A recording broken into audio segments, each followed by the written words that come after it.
He's prominent for campaigning to cancel his country's debt and understands only too well the impact of poverty on the developing countries. Ladies and gentlemen, Fr Joe Komakoma from the Zambian Civil Society Activism.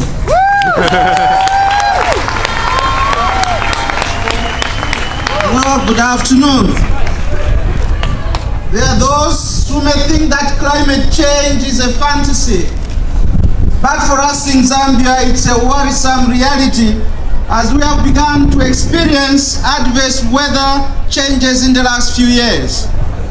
Just a few days ago, as I was preparing to leave Zambia for the UK, we had unexpected rains, which is not usual towards the end of the rain season.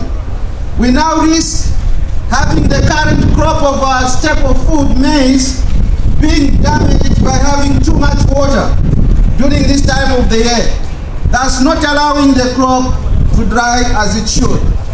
In a country that is dependent on its one rain for a year, and where 60% of the staple food is produced by simple peasant farmers, any changes in the climate, in the rainfall pattern, increases the levels of poverty.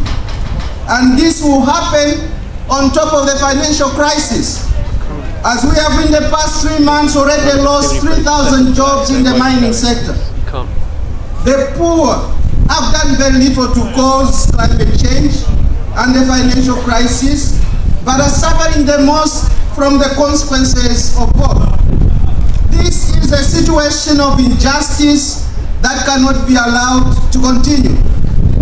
We have to change the way we do things and be responsible. We have only one earth which God has entrusted to us, and thus we have a duty to take care of it with responsible behavior. We therefore call upon the developed countries to kick the carbon habit. We ask you to control and cut your emissions and support the people from the poorer countries to cope with the devastating effects of both changes in the weather and the financial crisis.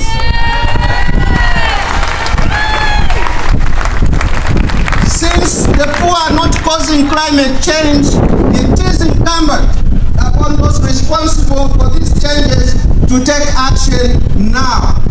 And for all of us here, it's time to raise our voices. It is time that our leaders started listening to us and started putting in place appropriate decisions for global justice. It is time for global justice and to take care of our environment and protect the earth that we have. I thank you.